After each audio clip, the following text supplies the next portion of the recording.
Baik, selamat siang. Assalamualaikum warahmatullahi wabarakatuh. Bismillahirrahmanirrahim. Kita mulai. Hari ini kita coba membahas sedikit teori tentang crowdfunding. Jadi ini adalah crowdfunding yang dihubungkan dengan permodalan dalam bisnis. Jadi ini adalah sebuah cara yang baru yang bisa dipakai bisnis untuk mendapatkan modal tambahan.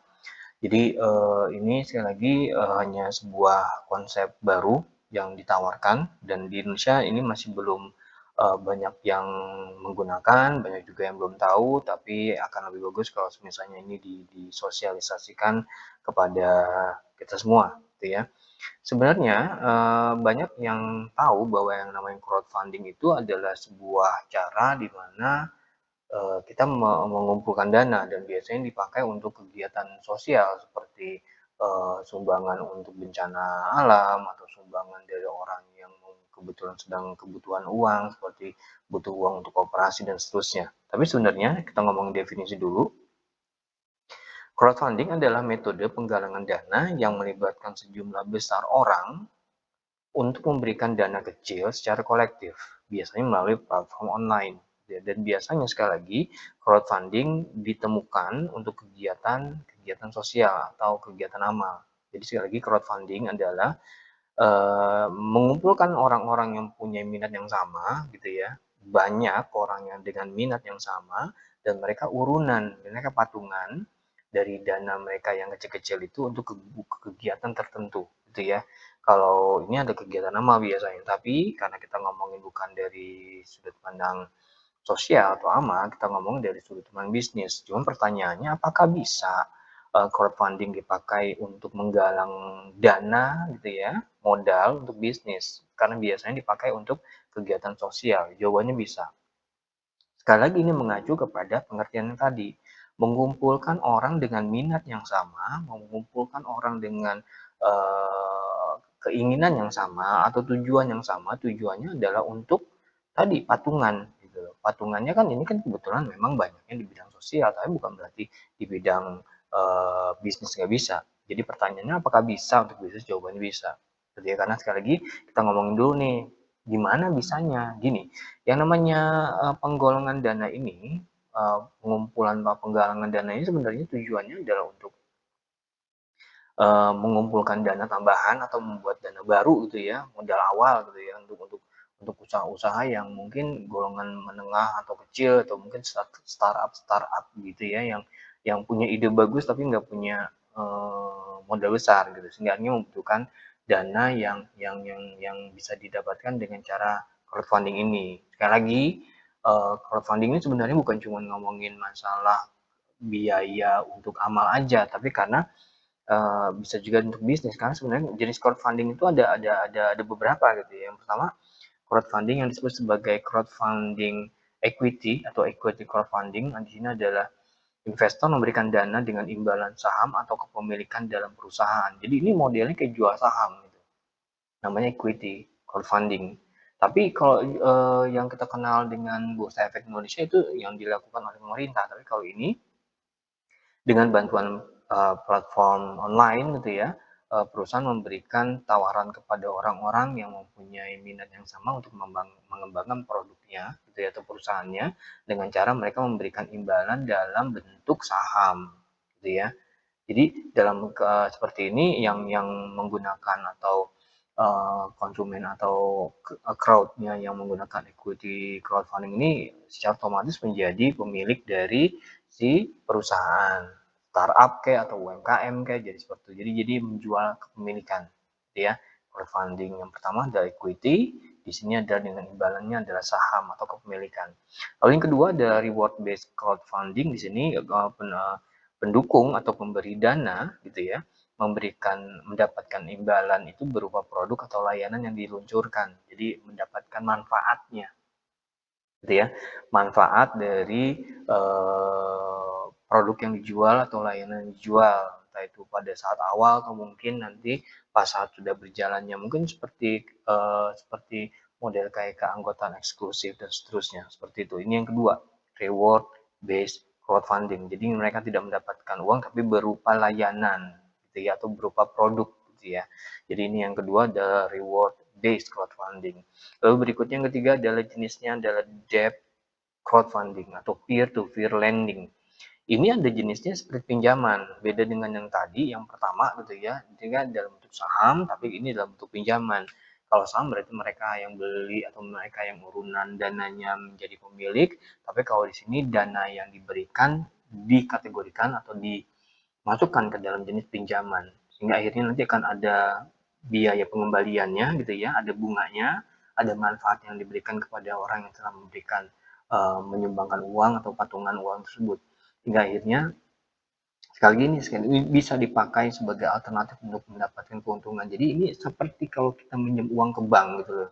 Jadi kalau misalnya saya mau bikin perusahaan, saya nggak punya duit, saya bisa pinjam uang ke bank, nah, tapi kalau di sini menggunakan crowdfunding. Ini yang ketiga.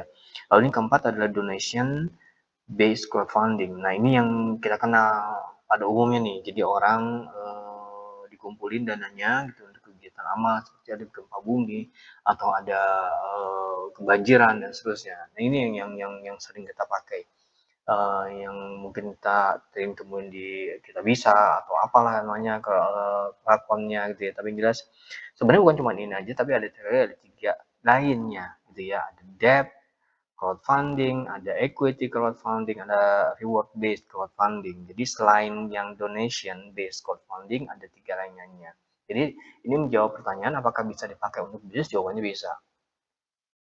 Untuk amal ya salah satunya, tapi untuk bisnis ada tiga jenis yang lain gitu ya. Nah, untuk ini kita bisa lihat bahwa manfaat dari crowdfunding untuk bisnis adalah kita bisa akses ke modal dengan cepat gitu loh, tanpa harus melalui institusi investor seperti Bursa Efek Indonesia gitu ya. Bursa Efek Indonesia memang mereka menjual saham, tapi crowdfunding juga bisa. Kita juga bisa minjem uang ke bank, tapi lewat crowdfunding juga bisa dengan cara yang tadi lending tadi ya, yang peer to peer lending gitu. Jadi seperti ini adalah lebih cepat akses ke para pemodal. Lalu yang kedua memasarkan lebih awal. Jadi crowdfunding ini bisa juga dengan cara membangun basisnya dulu. Jadi kalau misalnya kita mau bikin produk atau memberikan layanan gitu ya, kita bisa melihat dulu konsumen seperti apa, kita bangun dulu basis dari pelanggannya. Kalau pelanggannya misalnya, saya ingin membuat sebuah produk sepatu olahraga gitu, untuk lari gitu, saya tinggal datengin komunitasnya dengan saya lihat mereka butuhnya apa, lalu saya tampilkan ini produk yang saya mau bikin, ada yang setuju nggak? Kalau mereka banyak yang setuju, saya bisa membuat sebuah basis pelanggan yang cukup bagus, uh, itu bisa mengajak mereka untuk jadi pemilik, misalnya seperti itu, seperti dengan tadi yang equity crowdfunding gitu ya. Jadi memasarkan ini kita bisa lihat bahwa produk kita ini mendapatkan umpan balik yang cukup bagus nggak gitu. Nah, selain itu juga kita juga bisa membuat manfaat crowdfunding ini dari validitas ide bisnis. Ide bisnis kita bagus, maksudnya kita perlu pengakuan, dan pengakuan ini bisa dilihat dari seberapa bagus pasar bisa melihat atau menilai produk kita gitu ya. Begitu kita punya produk yang bagus, tentunya itu menggambarkan bahwa kita mempunyai basis yang tadi juga bagus juga. Tentunya kalau kita ngomongin pemasarannya awal dengan membangun basis, juga kita bisa validasi dari ide bisnis, tentunya kita membutuhkan kampanye yang bagus. Jadi intinya adalah pada bagaimana kita mau mengemas perusahaan kita atau produk kita sebagus mungkin sehingga akhirnya halayak ini, orang-orang banyak ini bisa melihat kita sebagai orang yang mempunyai potensi, gitu ya. Tentunya nggak segampang itu kita langsung datang ke ke platform lalu kita mengajukan ide kita di platform. Tentunya ada tahapan-tahapannya, ini ada prosesnya gitu ya. Tentunya ini nggak mengikat, tapi ini biasanya menggunakan ini. Yang pertama kita harus mempersiapkan proyek dulu. Kita harus mengidentifikasi bisnis kita, gitu ya. Lalu menargetkan pendanaannya dari mana, seberapa besar segala macam. Tentunya misalnya gini, kalau yang tadi ini contohnya, kalau misalnya saya mau bikin sepatu olahraga gitu ya untuk lari, saya harus tahu dulu dong Indonesia ini larinya modelnya seperti apa, dipakai di mana. Apakah sepatu olahraga ini untuk larinya itu misalnya untuk lari di jalan aspal gitu, untuk maraton atau untuk sprint atau mungkin lebih ekstrim lagi untuk trail gitu ya, untuk pendakian segala macam dia kan udah mulai banyak orang yang melakukan itu. Jadi seperti naik gunung tapi tektok hari itu juga pulang gitu. Jadi seperti itu. Ini perlu identifikasi mau kemana larinya dan seberapa besar pendanaan yang kita butuhkan untuk membuat itu, gitu ya. Berikutnya kita harus juga memilih crowdfunding-nya, platformnya mau pakai yang mana. Ada banyak di luar sana platform crowdfunding, kita mau pilih yang mana, yang di dalam negeri kah atau di luar negeri kah. Kita juga harus memikirkan juga berapa biayanya, kita juga memikirkan seberapa mudah mereka diaksesnya dan seterusnya. Sehingga kita nggak berharap harapannya palsu gitu. Karena memang kita punya ide yang sama di platform yang kebetulan orang-orangnya punya ide yang sama juga, harus seperti itu ya. Lalu berikutnya kita menyampaikan proposal gitu ya, hingga akhirnya kita intinya sih membuat kampanye yang menarik dan tujuannya adalah untuk mendapatkan imbalan yang besar juga gitu loh, sehingga akhirnya proposal ini bisa menggambarkan itu. Nah, begitu kita sudah punya proposal, kita tahu kita mau bisnis seperti apa, kita tahu kita mau pakai platform seperti apa. Lanjutnya adalah kita melakukan pelaksanaan kampanye, promosi yang harus bagus, gitu ya. Kita mau nggak mau kita mengeluarkan biaya, mau nggak mau kita harus menggunakan effort yang lebih besar lagi, tapi yang jelas di sini kita harus menjalankan fungsi promosi. Sehingga akhirnya orang jadi ngerti, orang jadi tahu, orang jadi paham, ini larinya kemana, ini tujuannya apa, mereka butuhnya apa, segala macam. Sehingga akhirnya kita bisa menjabarkan semua yang ada dalam benak kita dalam dalam dalam proposal itu, dalam kampanye itu, dalam promosi itu, sehingga akhirnya orang jadi paham gitu ya. Begitu orang paham, baru mereka berminat, baru mereka eksekusi. Tentunya sekali lagi langkah terakhirnya adalah kita memasukkan proyek kita ke aplikasi crowdfunding sehingga akhirnya orang-orang tahu bahwa oke, ini sudah layak untuk dibeli, ini profitable atau ini sesuai dengan apa yang mereka butuhkan dan seterusnya seperti itu.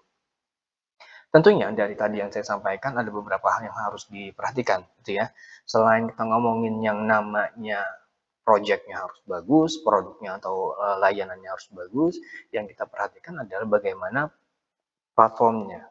Gitu ya. Seperti yang saya bilang tadi, asal platform ini kan ada dari dalam negeri dan luar negeri. Saya nggak akan nyebutin aplikasi namanya apa gitu ya, tapi jelas ada beberapa dari dalam negeri dan dari luar negeri.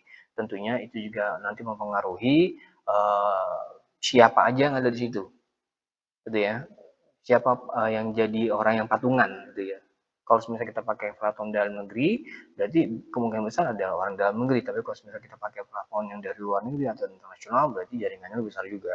Tentunya kalau jaringannya besar juga, berarti kita kampanye juga harus lebih besar juga. Bukan cuma ngeliat dari sudut pandang hanya Jakarta atau hanya Indonesia, tapi secara global juga sehingga buat investor dari luar negeri jadi ini kelihatan lebih menarik seperti itu. Jadi pemilihan platform asalnya seperti dari mana itu juga menentukan apa yang harus kita lakukan. Lalu berikutnya adalah biayanya. Tentunya dalam penggunaan platform ini karena ini adalah membutuhkan atau menggunakan pihak yang lain, pihak ketiga, akan ada biaya-biaya yang kita juga harus tahu bahwa ada biaya-biaya yang harus dikeluarkan seperti biaya mungkin biaya layanan, biaya transaksi, biaya penarikan dana atau withdraw gitu ya, atau juga ada biaya tambahan-tambahan yang lain. Kita juga harus tahu itu masuk dalam dalam urusan kita gitu. Jadi kalau misalnya dana yang masuk misalnya 1 miliar ya nggak akan mungkin masuk 1 miliar full ke kita, tentunya ada potongan ini potongan itu dan kita harus memikirkan itu hingga akhirnya nanti perhitungannya jadi lebih matang lagi gitu seperti itu. Jadi sekali lagi ini adalah crowdfunding atau patungan dana gitu ya, tapi dipakai untuk bisnis, tapi saya tidak akan merekomendasikan. Jadi kalau misalnya nanti ada pertanyaan, apa aja sih plafonnya namanya, silakan browsing sendiri, karena sekali lagi saya nggak jualan apapun di sini, saya hanya menyampaikan sebuah ide baru dalam bisnis dan ini adalah crowdfunding namanya, kita patungan untuk membuat sebuah perusahaan atau membuat sebuah layanan atau produk hingga akhirnya eh, startup ini atau UMKM ini bisa berjalan dengan baik gitu seperti itu. Tentunya akan ada keuntungan dan keuntungan itu bisa ada kalau misalnya kita tahu bahwa ada risikonya dan risiko ini harusnya disampaikan juga di saat kampanye oleh perusahaan yang mencoba untuk crowdfunding seperti itu. Oke, demikian dari saya. Ini hanya sebuah teori atau sebuah wacana baru yang dicoba disampaikan dengan cara yang sederhana. Terima kasih atas perhatiannya. Saya pamit. Selamat siang, sehat-sehat semua. Pamit. Assalamualaikum warahmatullahi wabarakatuh. Pamit.